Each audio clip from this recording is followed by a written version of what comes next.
And I just realized I had not hit record. So people watching this later, we just did some review of what we did last time. So it's unfortunate you missed it, but on the other hand, we're just continuing where we left off.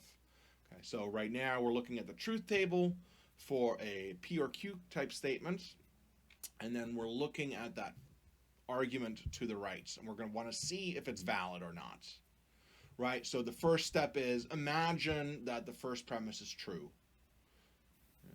Well, that first premise is true only. Okay. So after class, Anna wants to see who wants to do a group. Okay, so everyone's aware of that. Okay. Okay. So anyway, so now we've represented our first premise here. What about not P? Where's not P true?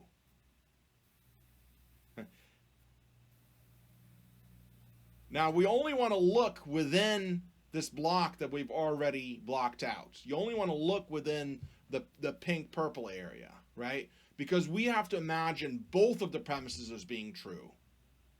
Right? We have to imagine the world such that, yes, exactly, Stacy, you got it, right? When is not P true? When P itself is false. Right, this is where the negation thing gets a little tricky, right? Even I sometimes struggle to say it correctly. So yeah, so with the first premise, we've narrowed it down to three logical possibilities where premise number one is true. But now we also want to make sure that the second premise is true. We want to make sure that not P is true. Well, when is not P true? Well, we can go back to our truth tables.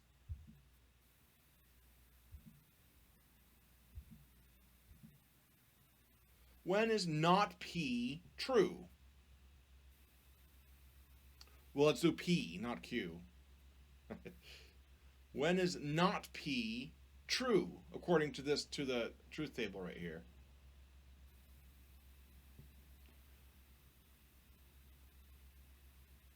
Remember, not P is the whole statement, the negation. Right. Yes, when P is false. You can see it right there, right? You can look underneath the negation and go right down to where true, right? That means this is the situation when the negation is true. And then it is only true when P itself is false. So let's go back here. This represents the first premise, all the logical possibilities for premise number one being true. And since we're narrowing it down to the situation where both of the premises are true, we're going to ignore that bottom one altogether, right? Because we want to be able to model the truth of premise number one, right? We want to show which logical possibilities represented as being true. Well, it's true in those first three possibilities. What about not P? Well, when is not P true, right? We're trying to imagine all the logical possibilities where not P is true. Well, it is just where P is false, because again, the not just negates it, right? So that means we're down to this. It is only in this third row that we get premise number one as being true and premise number two as being true. Yes, is that right? So far, so don't look ahead yet, but do you get that? Right. Only in that third row do we see both of the premises being true. What is the truth value of Q in that case? What is the truth value of Q at that logical possibility? True, right? That's the only possible truth value for Q. It can only be true. It's not logically possible for it to be false. Yeah, you've eliminated all the possibilities. It has to be Q. There are no other possibilities there. Once you've represented both of the statements, it already shows you, it already says Q must be true. There's simply no possibilities. The not P thing can be tricky, but once you get it, it makes a lot more sense, right? Not P is true when P is false. Not P is false when P is true. Yeah, it just reverses it. So if you can just remember that, then you'll be okay. So when it says not P in premise number 1, well, for that to be true, P itself would have to be false. It is true. Logic is the language of robots and computers. It is true. Yep. But let's do that again with a different argument. Let's do it with the conditional.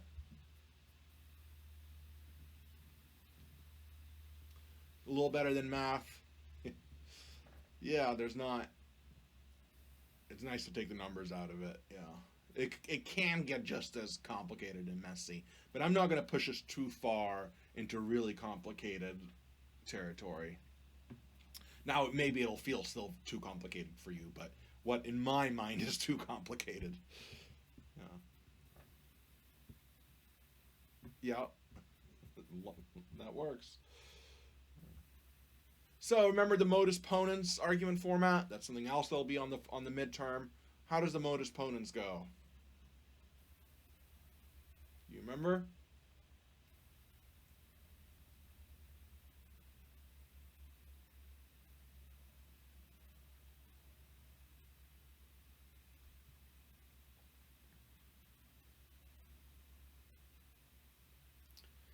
Yeah, we went over those 6 argument forms, and that's definitely something you should just sort of start knowing how to do, right? Let's see. If A, then B. A, therefore B. Yeah. Then premise 2. Yeah, Rachel and Maggie, you're both saying the same thing, I think. Yeah, you're right. Right. The C is a conclusion there, I think. Yes. Yeah. Right. Yeah. Okay. Good. You got that. Yeah. Right. Something like this. If P, then Q. P, therefore Q. Yeah. And it's the same thing. Hopefully, you can see that it's a valid argument, because valid means if those premises are true, that conclusion has to be true, right? This is one where people can see it more intuitively. If it's really true that P always leads to Q, and that P is true, then of course Q will also have to be true. Okay. Yeah, you both had it correct. That's good. I can see that the typing is kind of hard to do quickly, but I think you got the idea. So we can do the same thing now, right, as we did before. In which of the 4 logically possible worlds you got it to? Okay, good, Anna. Good. So you know what a modus ponens is. Good. So now for if P then Q, let's say we wanted to represent the truth of that statement again in our truth table. In which rows would premise 1 be true?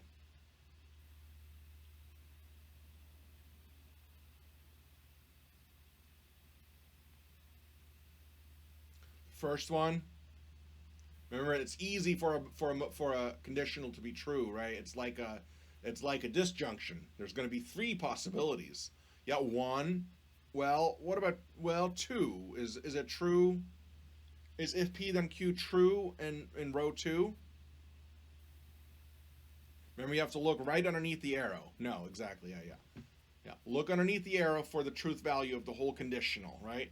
So premise number 1 is a conditional. It's saying if P then Q. So look in the middle row to see where that statement is true. So for sure, row 1. What other rows is if P then Q true?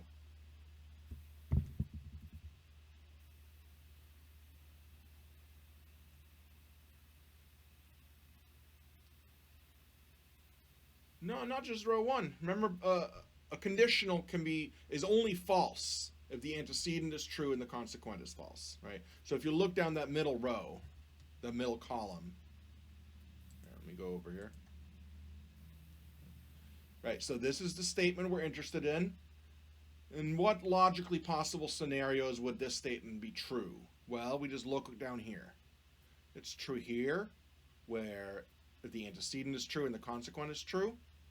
It's not true here. That's the only time that a conditional is false, when it has a true antecedent and a false consequent. But look right here. It's true. Look right here. It's true. Okay. That's all you should really need to look at. Yeah. So 1, 3, and 4. If you look at that column and you find the truths. Yeah. First, third, and last. I missed that, Anna. You're right. Yeah, that's what it is. And again, that should be, I mean, right now you're sort of learning the ropes, but you can see how eventually it'd be easy. You just look at that column that's right in the middle and find all the truths. So then again, we can just highlight those, right? We're imagining that all the premises of this argument are true. Of course, there's different logical ways for the first premise to be true. There's 3 possibilities here to work with. So obviously we'll need to narrow it down a little bit more. We couldn't really conclude anything from this. But now, if you look at those rows that I've highlighted, forget about the second row. We're not interested in that because that would make the first premise false. We don't want that. We want to sort of pretend, right? We want to imagine all the possibilities for how that first premise can be true, right? And there's 3 possibilities. Now, out of those 3 possibilities, where is P true?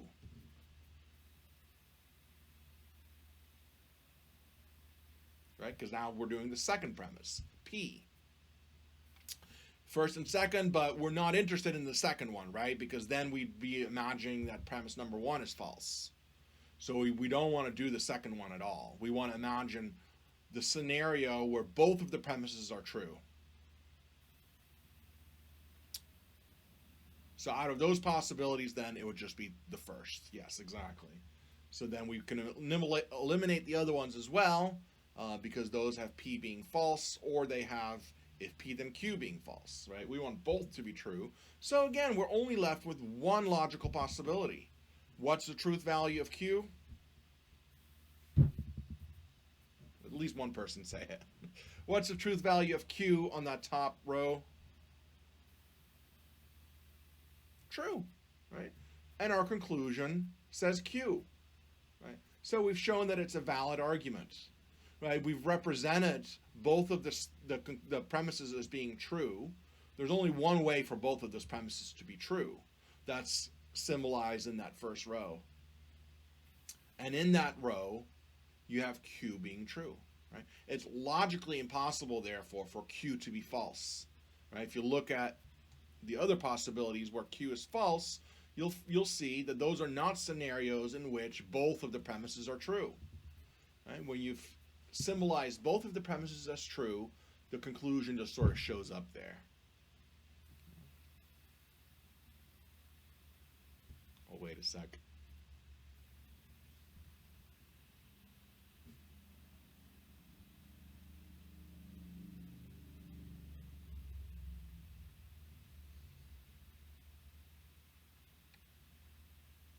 And now we still have not gotten to actually doing logic the way that you're going to learn how to do it, okay? What I'm showing you here is actually something unusual that textbooks don't show a lot, but I think it's helpful to look at the truth tables. It's just to get to know the truth tables a little bit better, and for you to be able to sort of read the valid arguments off of a truth table. Yeah, that you can have 2 falses and it's still true overall. Again, remind yourself of the statement that you would eat a worm for $1 million. It's a true statement for you, right? Even though you're not eating a worm and you're not getting $1 million. Yeah. It still doesn't get rid of the weirdness completely when you look at it abstractly, but you can see how it works in that case, right? You have 2 falses, you're not eating a worm, you're not getting $1 million, but you're able to put both of those statements together into something that's true. If you gave me $1 million, I would then eat a worm. Right? Yeah. Yeah. Just remind yourself of things like that, where we're quite used to actually making conditional statements where neither of them is true. Yeah. If I had $1 million, I would go to Hawaii. Maybe that's true, right? I don't have $1 million. I'm not going to Hawaii. Right? That's sort of the sad thing about conditionals, right? Sometimes they're just wishful thinking. None of those things actually apply, but if one of them did, then the other one would as well.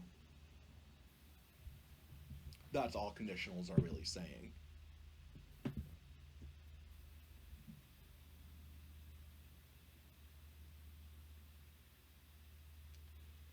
Yeah, and some conditionals are not. It doesn't show up quite as easily. It's kind of a weird thing because if I say something like, "If I'm a fish, then I'm a mammal," well, that's a false statement. But a conditional can only be false if the antecedent is true and the consequent is false. So, am I a fish then? Right? Yeah, so it's a little bit weird there, but that's just not how conditionals and logic work. They're more, like I said, they're like stating a rule. And as long as the rule is not broken, it's being upheld. Oh, yeah, if you're writing a paper or something. Yeah.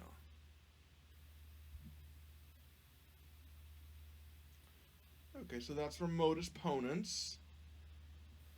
Um, what if we use an invalid argument form, right? Like affirming the consequent.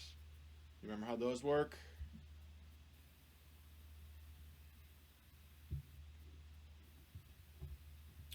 So we'll do the same thing for premise number one as we just did. Which logical possibility should I highlight, right? In which of the rows is the conditional true, the if P then Q? It's going to be the same as just a second ago. I just want to see that you're paying attention. Which rows will that first premise be represented as true? First, third, last, exactly, right? So it's the same as before. Because again, it's easy for a conditional to be true. Right? It's just that there's different ways that it can be true. So we need to look at all those logical possibilities because then it's going to combine with that second premise to really narrow it down. Right? So that's how these arguments work. But you have to look at all the logical possibilities, right? You can't just look at a situation where P and Q are both true, because there's other ways that if P then Q can be true. Okay, so now we've narrowed it down to those three possibilities. Where in these three rows is Q true? Q is true in the first. Okay, hold on a second here. Let me look at what Anna's saying first. Okay, so I would say Q is true in the first and the third. It was probably because we'd already eliminated one of the rows, right? So right now, for example, once I've highlighted those three possibilities where premise one is true, then I'm no longer interested in any of the other rows. So the second row there, we're just forgetting about that, right? We don't need it. So then we want to know, out of the ones that are highlighted, out of the ones where the first premise is actually true, in which one of those is Q true? And somebody says first and third, and that is right. Okay, so now we've represented both of the premises as being true. But what's the truth value of P? Is it logically possible to have true premises but a false conclusion?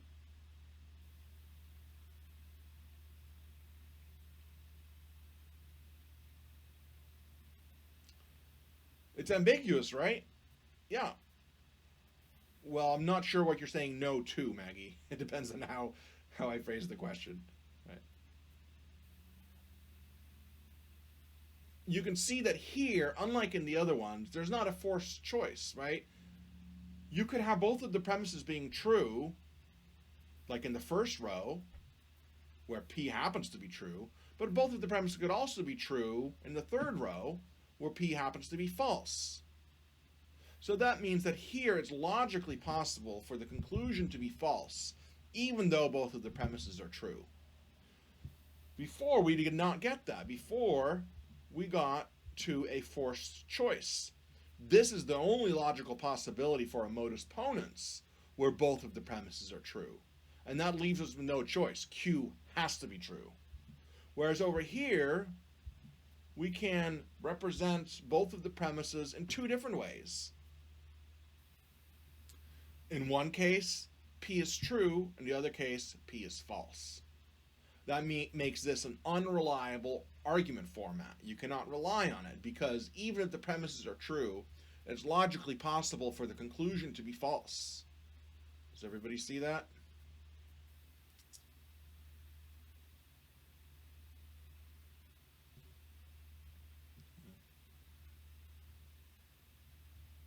Again, you look at what the conclusion says. The conclusion says P, and then you look at the left chart that we made. This represents all the different logical possibilities where both of the premises are true. Well, both of the premises are true in option 1 and in option 3. However, in option 3, P is false. Our conclusion is false. So that means this argument is invalid because it's possible to have the premises be true, but the conclusion false. Right? And that makes it invalid. You can see it as sort of it's ambiguous, right? It could be true, it could be false. We just don't know on the basis of the argument. So that means it's invalid. Yeah. If we independently knew the truth value of P, then we wouldn't even need the argument, right? But this argument simply does not show that P must be true given the truth of the premises, right? We can travel to these distant logical possible worlds, right? There's one world where they're both true, and yes, P is true as well. But there's another logically possible world where both of the premises are true, but P is false. So it's inconclusive. That makes it invalid. Right? We cannot draw an inference here like we could in the other cases where there was only one possibility for the truth value of the conclusion.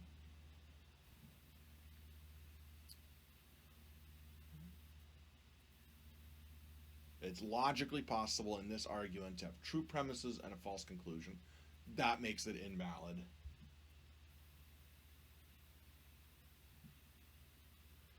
What about a modus tollens, right? You remember how these ones work? I'm not going to wait for you this time. We'll just put it up. It's the other valid argument form, right? If P, then Q, not Q, therefore not P. We can do the same sort of thing here. Which of the rows represents that first statement? Which of the rows in our diagram, in our truth table, models the truth of if P, then Q? Right? Where is that first premise true? It's the same as the last two times, but I'm keep asking you so that you'll start knowing it. Right? If we look at the truth table, where do we find the conditional being true? Yeah, it's once again, it's in 1, 3, and 4, right? Because we're doing a conditional. Remember, if we're doing a conjunction or disjunction, it would look different. But right now we're doing a conditional.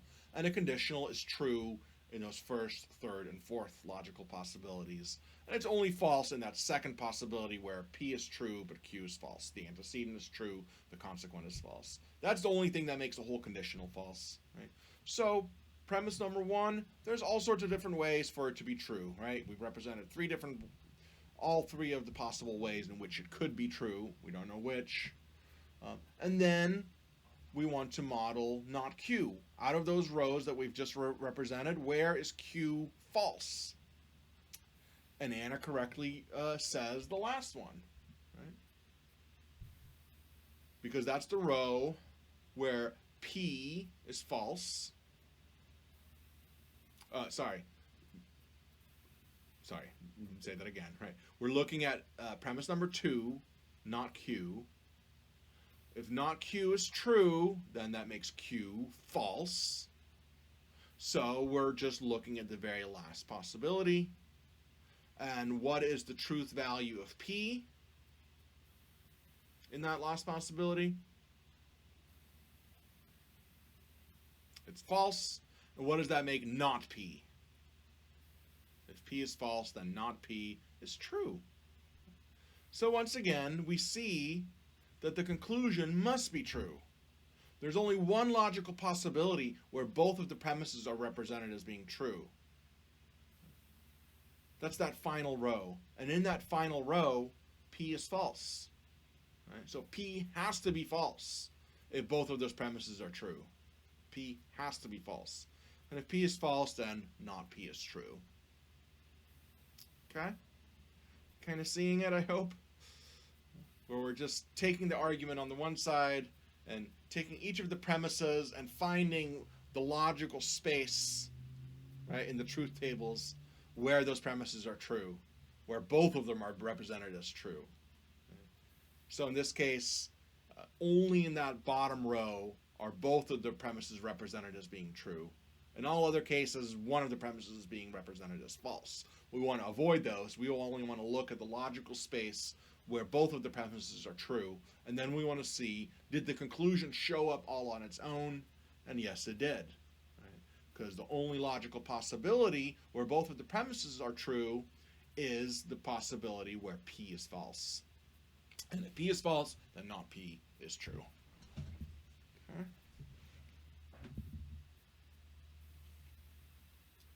This might be a little tedious, but it's just helping you be able to look at the truth tables and just sort of read them and to understand the internal logic of what makes something valid so that you can actually see it represented. Right? The whole idea for me to do it in this way is that we've eliminated all the possibilities until we're just stuck with one thing, right? And when it gives us that, when it gives us just one possible truth value of the conclusion, and that truth value is true, then we know that the argument is valid. Right? If it's at all possible to get a false conclusion given true premises, then it's invalid. So denying the antecedent. Remember, this was an invalid argument form, even though people get tricked into thinking that it's valid, right? So classic example would be, if I'm hungry, then I will eat a snack. I'm not hungry, so I won't eat a snack. Well, it doesn't follow, right? It could be true that I'll eat a snack whenever I'm hungry. It could be true that I'm not hungry right now, but I still want a snack just for the fun of it, right? So that's why this argument format is wrong, because it does not guarantee the truth of the conclusion at all. But now let's prove it. Let's do the same exercise. All right, so premise number one, well, a conditional can be true in these three different ways, right? First, third, last. Now you're getting it, right? What about not P? Where's not P represented as being true? Remember, if not P is true, then P itself has to be false, right? That's the tricky thing. Yes, the last two rows. Anna and Stacy, you both got it? Yep. So then not P, if not P were true, then P itself would have to be false. And now once again, what truth value do we get for Q? And thereby, by extension, for not Q, right? Well, do we just have one logical possibility? No, right? Once again, it's true or false. We don't know. So merely because even if we assume that both of the premises are true, right? Even if we've narrowed it down to all the logically possible worlds where both of the premises are true, it still does not follow that necessarily the conclusion is true. The conclusion might be false after all. So that makes denying the antecedent invalid. Right? We don't get, like for the valid argument forms, where there's just the conclusion represented as being true. Right? Whenever you have the conclusion represented as being possibly true or false, then it's an invalid argument format. Okay, good. Sort of getting it, right? Let's see. Do I want you to do this? Slowly, maybe, yes. Would you be able to do this by now? Would you be able to make truth tables just to define those operators? Right, you write P and Q, and then you represent all the different ways that P and Q can be true or false together, right? You just write T, T, F, F underneath the P, T, F, T, F underneath the Q. And then you put in whatever operator, and then define it by putting down the middle column. That's how you would do it. wonder if you could do it. Practice a little, probably. Yeah, so that's not a bad idea. Um, again, like I said, if you don't get the intuitive part of it, at the very least, you just got four little things to memorize, right? Even if it seemed arbitrary or abstract, but you could just, yeah, it'd be good to know it from memory. But for and or, you just have to rely on your own understanding of how that works. Yeah, I mean, for these kind of exercises, it's not graded right now. Yeah, it's more sort of the sort of thing you should practice doing. The sort of thing I would have you do in class, but it's a little bit more awkward this way, you know. But it's a good idea for you to just know how each of those four operators work. And like I said, and or should be simple, right? An or statement is only false if both of the things are false. An and statement is only true if both of the things are true. And then you can fill out the rest accordingly. A conditional is weird, I grant that. Just remember, it's only false if the antecedent is true and the consequent is false. And then the negation simply flips whatever truth value, right? So if you have your P and you put a T and an F underneath of it, and then you put a squiggle, then underneath that squiggle, you'll put the opposite of whatever it said over there.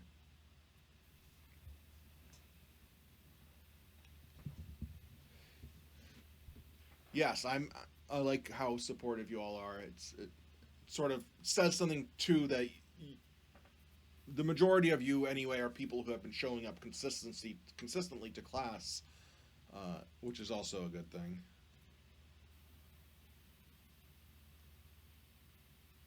Would you write the T? Yeah, yeah, right. What you mean is right where you have the. Well, let me go back here. Just get rid of this just to make it simpler. Okay.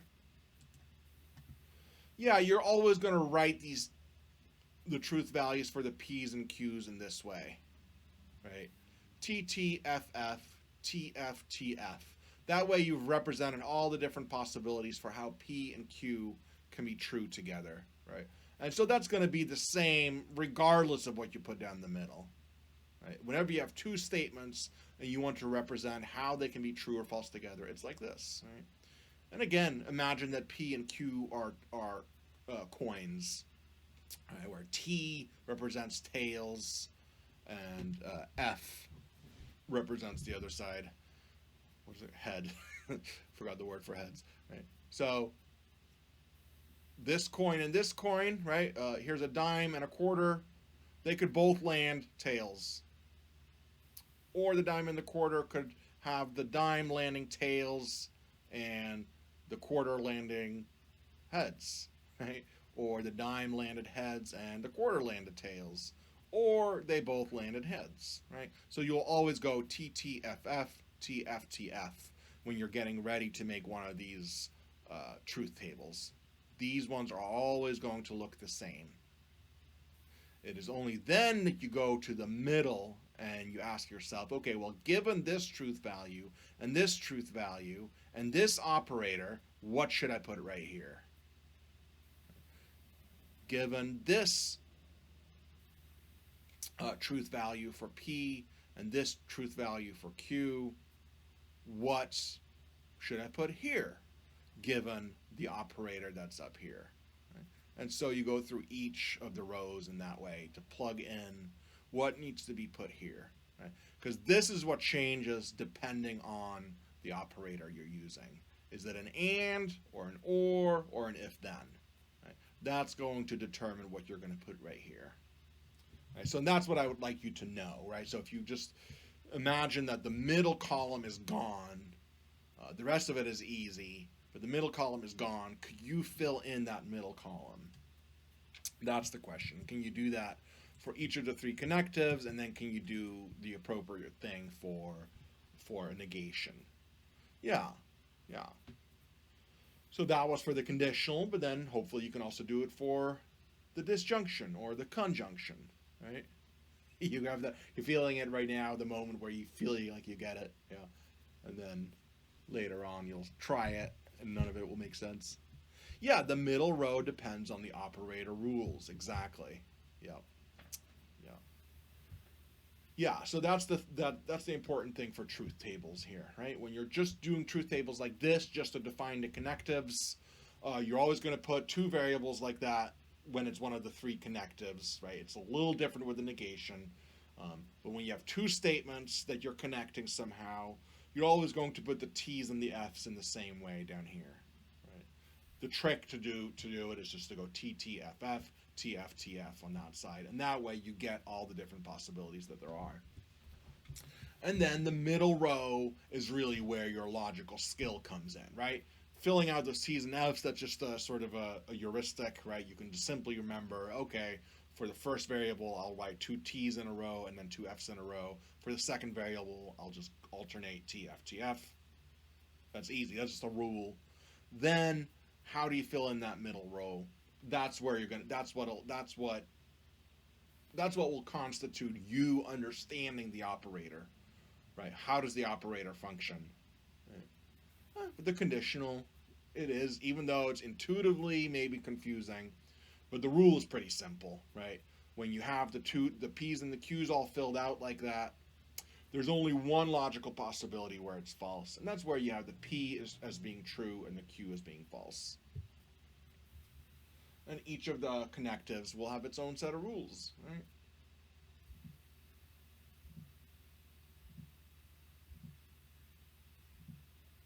So yeah, so see if you can do that.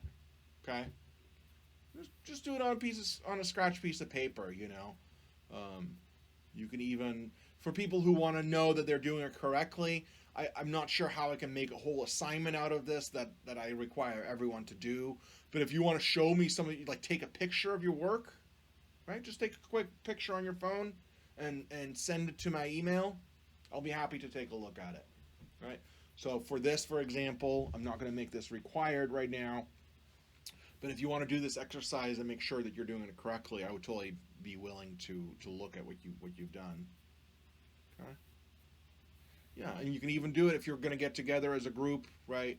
You can do it that way as well, as long as everybody's sort of getting it, right? You don't want to be in a group dynamic where one person's doing it all and then one person's not really getting it. That's not good, right? But if you can help each other, then that's good. That'll be great. Yeah. Okay, so that's just sort of a basic thing. It'd be good for you just to know, moving on. Yeah, I think you all work well together. Moving on, to sort of get the rules for those operators in your head. And you state the rules with those truth tables. Yeah? And again, it's also not a bad idea just to be able to tell yourself in plain English how each of them works. Like I said, a conjunction is only true if both of the conjuncts are true. That tells you the whole truth table right there, right? That just means that you get to put a true in that one row and a false in all the other ones. Disjunction. Also, an easy, quick rule is, right, it is only false if both sides are false. So then again, you can just fill in F for that logical possibility where both of them are false, and true for all the other ones. Conditional is only false when the antecedent is true and the consequent is false. In all other cases, you can just fill out a T. And the negation simply makes a truth value of the variable into the opposite. So those are just the four rules spoken in English, but then you should know how to represent that in a truth table where you're showing all those logical possibilities for how one of these complex statements can be true or false. Because then that will allow you to actually do the work of logic. Okay, so now I'll just introduce you to this because we're almost at time. Let me get a little bit started. Now the whole reason for doing truth tables is to figure out that an argument is valid or invalid. And I kind of showed you one way of doing it. But once you understand the truth table for each of those operators, then you can just use those rules to create truth tables for an entire argument. And you just sort of have to do the same thing that we just did, right? Where you can look at one statement, not necessarily a simple statement, but a complex statement, and there's different logical possibilities, right? There are different ways a conditional can be true, right? There are different ways that a conjunction can be false, right? These are different logical possibilities, and we can model that with the truth tables. We can do the same thing for an argument, right? We can do what we sort of just did, right? Look at the logical possibilities where the premises are true. Does the conclusion itself show up all on its own, right? Is it logically impossible for the conclusion to be false? If it's logically impossible, then the argument is valid.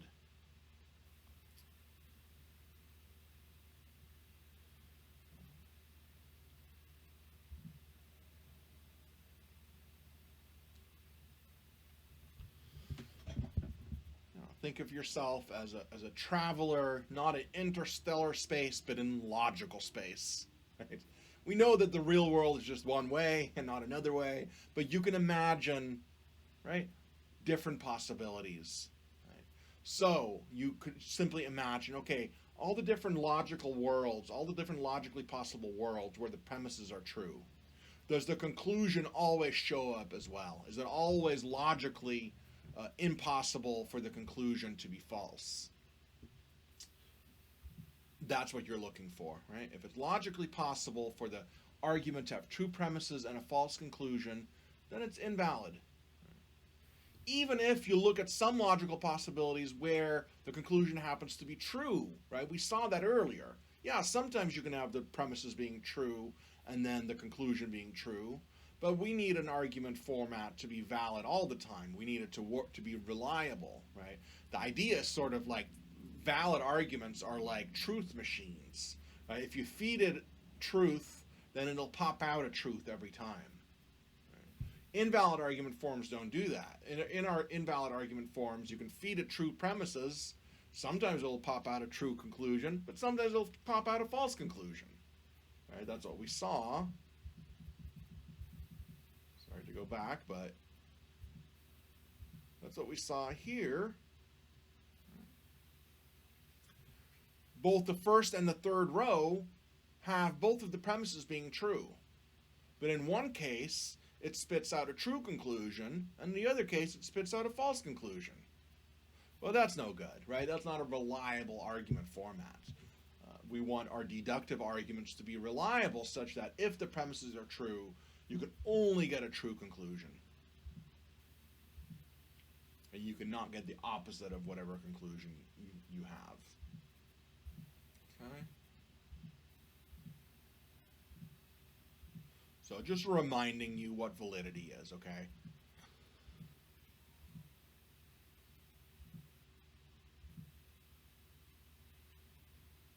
So now we get this, maybe starting to look a little bit tricky.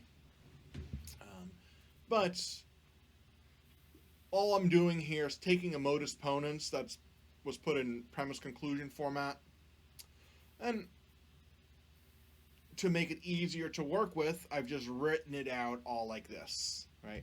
You see this this row right here, right here. This is the argument, right? This says if P then Q, then we put a little comma to represent that now another premise is coming, right?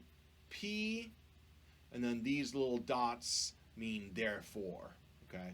I had to do it awkwardly on the program that I used. It would not allow me to put a little dot up there, and even cutting and pasting doesn't work that well. Anyway, this should just be 3 little dots, but it means therefore, right? So ignore the P and the Q right here for a second. Just look at this equation right here. Do you see that this represents the modus ponens? Premise 1, if P then Q, comma, premise 2, P, therefore Q.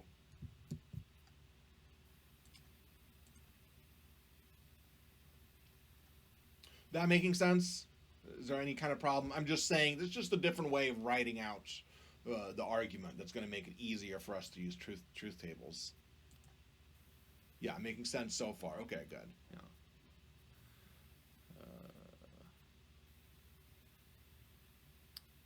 Yes.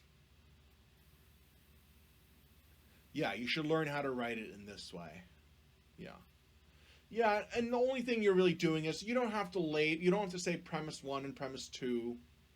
You could just put the premise there, and you separate them with commas, right? That's to make sure you're keeping track. Yeah. So you just take one premise, comma, another premise, and then the little 3 dots to represent therefore, to be some sort of conclusion indicator, right? It's separating the premises from the conclusion. Yeah?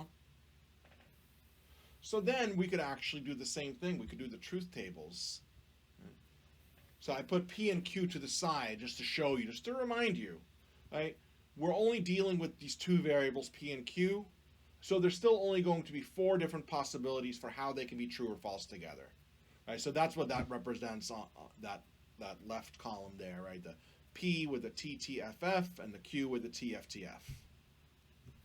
This is what I was showing you earlier. These are just all the different logical possibilities. It's like coins, both be tails, 1 tails, 1 head, or 1 heads, 1 tail, or both heads, right? That's all we're doing here. Just reminding you what the different logical possibilities are, and then we can go through each of those logical possibilities.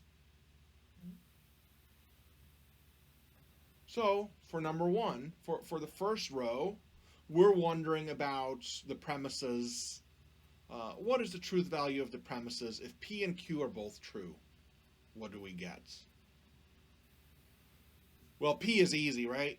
P is already there. We've already said that P is true.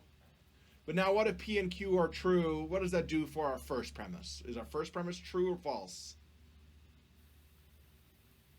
In that logical possibility, it'll be true, right? Sorry, I didn't do it at the same time. So let me just go through all of them.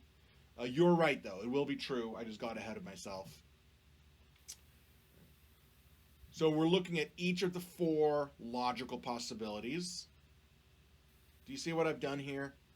I've just taken those same truth values and transferred them over to the P's and Q's on the right. All right, so that in the first row, P and Q they're both true. In the second row, P is true, but Q is false. The third row, P is false, but Q is true. The final row, they're all false. See what I've done so far? Okay, you don't have to worry about what it's about, but just, do you see what I'm doing?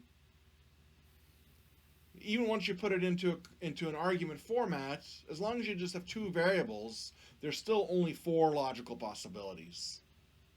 So then we want to explore those, right? Then we want to see, okay, well, what does that do for the premises? Well, now we could fill them in, right? You just use your knowledge of the truth tables, right? So that first, really, I should have filled this out a little bit differently, more step by step than all at once, right? But basically here, this is the first logical possibility. This is where P and Q are both true.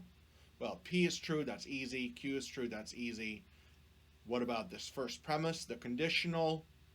Well, somebody pointed out, it must be true because both sides are true, right? In fact, when is the only time a conditional is false? Well, right here, of course, right? Where the antecedent is true and the consequent is false. Okay. In all other cases, it'll be true, right? Because that's the rule for a conditional. This is why you need to know those truth tables, so that when this conditional shows up in an argument, you know what to put underneath of it, right? You already have the T's and the F's filled out for the variables, but then you need to go in and fill out that middle column, which we can easily do, right? We already know it's only going to be false in this possibility. In all other cases, it'll be true by default. Okay with me so far? Or is this going too fast? The 3 dots just means therefore. It just means it's a separator between the premises and the conclusion. Looks scary again.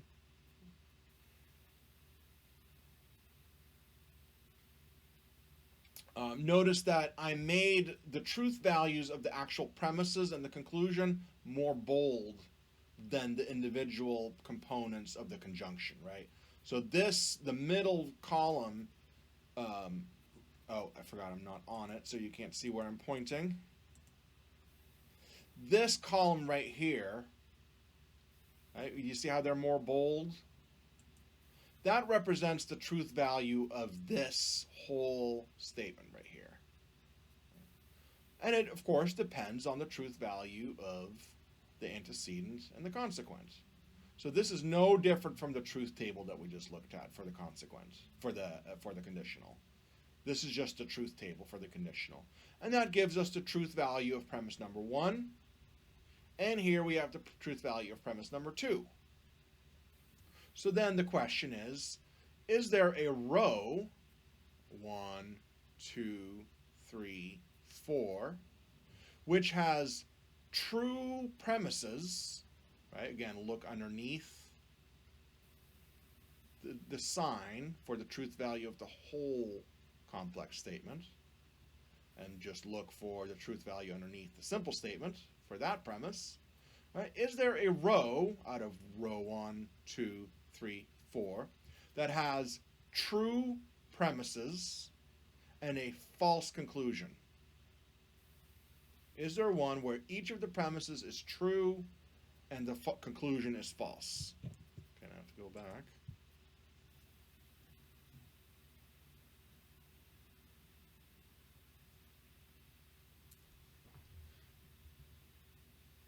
It could be that all the T's and F's are overwhelming you, right? For some people, that's hard to make them stand still. So let's look at the second row just to see. I got to switch over so you can see where I'm clicking. So someone suggested the second row.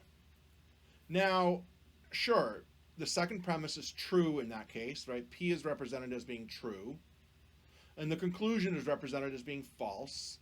So far we have one true premise and a false conclusion. What about the other premise? This premise in that second row. Is it true? No. You see? In fact, if you go through each of the 4 rows, well, okay, let's look at the third one, right? Do the same thing. We look at the truth value of the first premise. To do that, we go right down here. Okay, we've got the first premise being true, but now the second premise is false. Well, that tells us nothing. We're only interested in the logical possibility where both of the premises are true and the conclusion is false. Which, of course, you should know already, will not happen in a modus ponens, because a modus ponens is logically valid.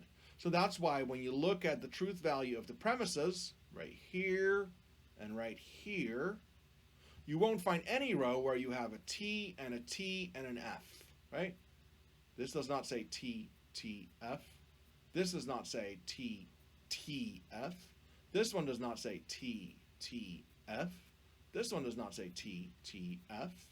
That means the argument is valid. It's not logically possible to make the premises true and the conclusion false. Right? Even though that's what you're trying to do. Yeah, only the first one has both premises being true, right? And that's the test. Within this grid of logical possibilities, is there one possibility where both of the premises are true and the conclusion is false? If not, that's great news, right? So I liken doing logic to trying to find a problem, trying to find a gremlin in your airplane, trying to find a problem. If you don't find the problem, then it's valid by default. Yeah, it would be invalid otherwise if we could find a row that has a T and a T and an F. Yes, exactly. That's the whole thing. We're really only interested in those logical possibilities where the premises are true, right? That's what we sort of did earlier when we looked at the truth tables. Where are the premises actually true? Right? So we're just narrowing our focus because that's the test. Anything else will just be valid by default. It's only if it's logically possible to get true premises and a false conclusion. That's what makes it invalid. That's the gremlin you're looking for, right? That's the monster you're looking for. The monstrous idea is that you could have a T and then an F at the end. That you could have true premises and a false conclusion. That's a problem. When you don't find that problem, the argument is valid. Right? So here we did not find that problem. You look at all the premises and their truth values, you'll never find one logical possibility. In all these logically possible worlds where the premises are true, you'll never find one where the conclusion is false. So in fact, you could even ignore all but the first row because only the first row even has the premises being true. It means the other rows are actually not even informative. You're just looking for that problem, that possibility. Is it possible to get all true premises and a false conclusion? If it is, then the argument is invalid. If it isn't, then it's valid. Yeah? So let me say that again. When you're doing logic and evaluating for validity, you're not actually looking for validity. You're looking for a problem. Right? You're looking for invalidity. And if you don't find it, then it's valid. Okay? Just so you have the right mindset, right? You sort of want to be a spot or a hunter, right? You look at this grid that to ordinary mortals is meaningless, but to you is slowly gaining significance. Look at this grid and try to find TTF. If you can't do it, then the argument is valid, right? So in this case, we cannot find a TTF. Right? Is everyone clear on that? It's confusing maybe because of all the T's and the F's that are going on right here and right here. Right? But those are the truth values of the antecedent and the consequent. That's not the truth value of this whole premise. Right? What we're interested in ultimately is the truth value of this whole premise. Right? And in this case, if P and Q are both true, then that premise is true. And of course, that makes P true as well, because we're being consistent. Right? Each of these worlds has to be logically consistent, right? So if we're going to say, let's look at the world where P and Q are both true, that's this possibility. Then of course, we're going to keep P and Q being true the whole time. But in that logical possibility where P and Q are both true, well, we can get true premises and a true conclusion. Okay, that's great. That doesn't really tell us anything, right? Because it does not present us with a problem. Then you could go to the next one. What about the possibility where P is true but Q is false? Okay, let's look at that. Well, when P is true and Q is false, then of course the whole conditional is false. So in this logical scenario, premise 1 is false, premise 2 is true, because we'd already decided we're looking at the possibility where P is true, and we already know that the conclusion is false because that's the logical possibility that we're looking at for Q, and we're keeping them consistent throughout. So then we zero in on each of the premises, F, T, F. That's no problem. That doesn't really give us any information apart from we still have not found the gremlin, right? Look at the third possibility. Well, here P is true and P is false and Q is true. If you look at your truth table for the conditional, you would know that makes the whole conditional true. And now we're looking at the possibility where P is false, so P is false right here, and of course Q is true. So then again, we read off the equation. What's the first premise? Right here, the first premise is true, the second premise is false, and the conclusion is true. No problem. We did not find a T and a T and an F. So far so good. We look at the final possibility, and here we have P being false and Q being false. They're both false, and so they're both going to be false here. Right? So this second premise will be false. The conclusion will be false. What about this first premise? Well, it is true, right? Because both sides are false. That's one of those. If you give me $1 million, then I will eat a worm, right? It's true, even though you're not giving me $1 million and I'm not eating a worm. It's one of those scenarios, right? But again, we don't have a T, and then an F. So no problem. That means that the argument is valid.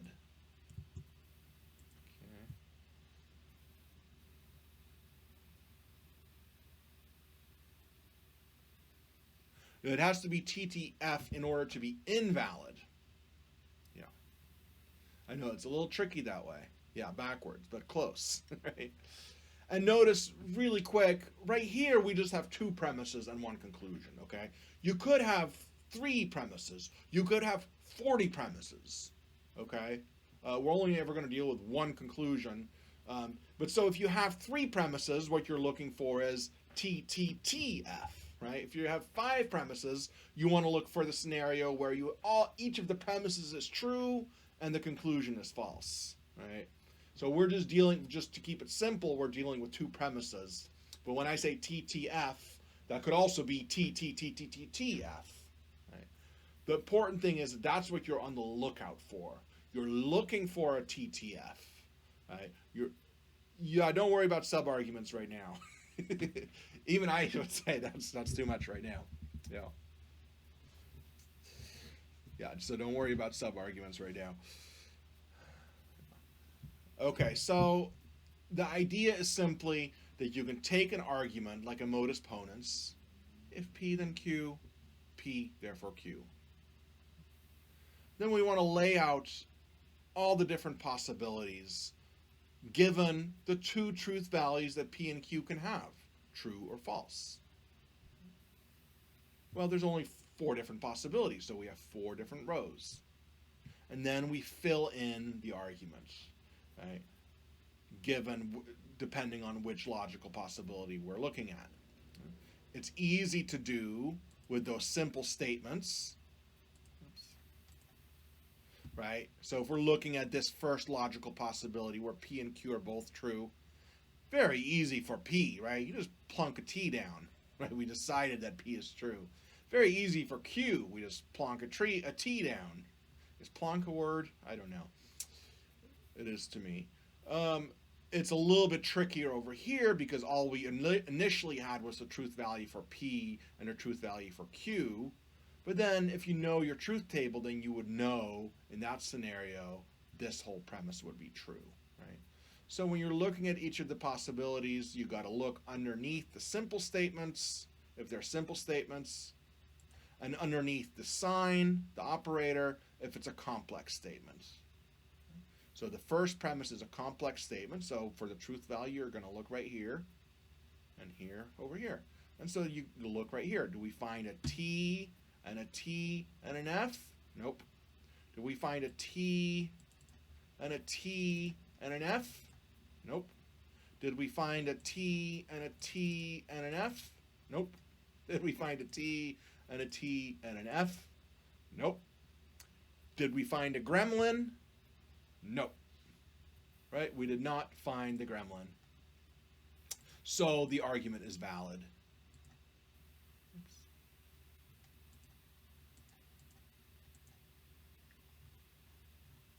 Yes, yeah. What happened here? Oh, we're going overtime. I should stop. So I'll go over this modus ponens one again next time. Maybe if I have time, I'll tweak it a little bit so I can go through it slower.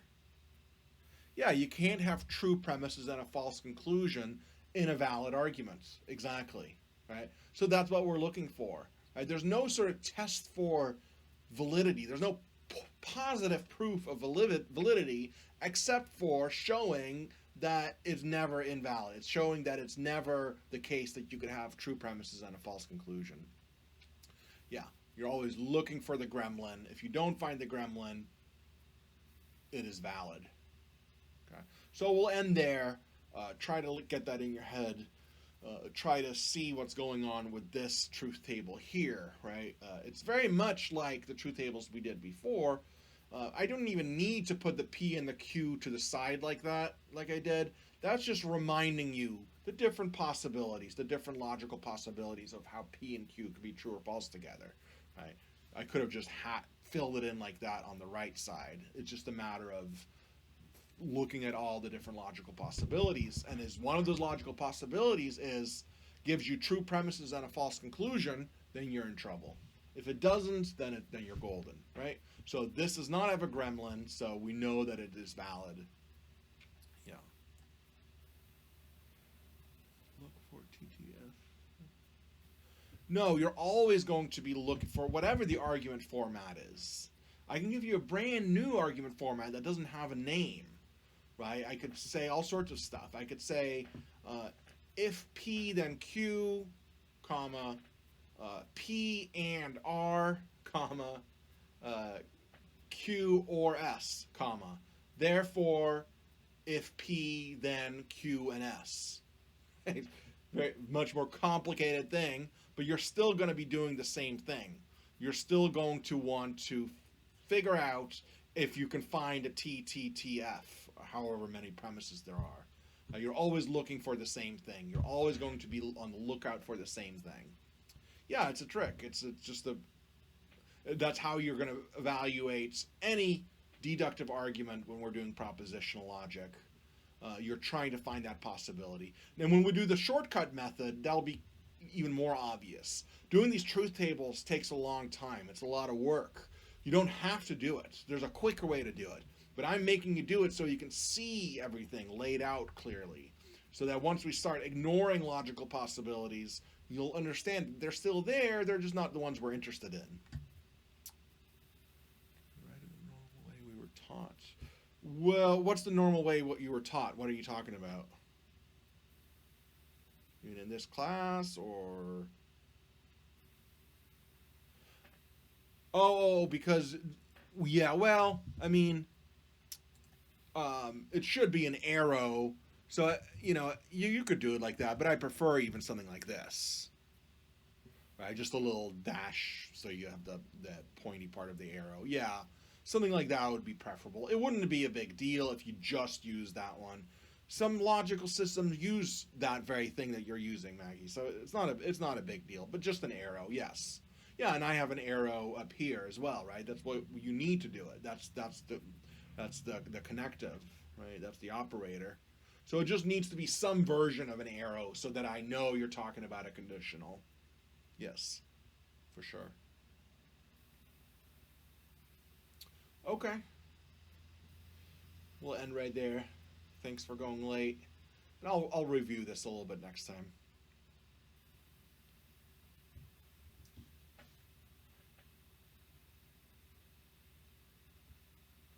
Yeah, just get it to stay in your brain. A little bit of practice will help for that.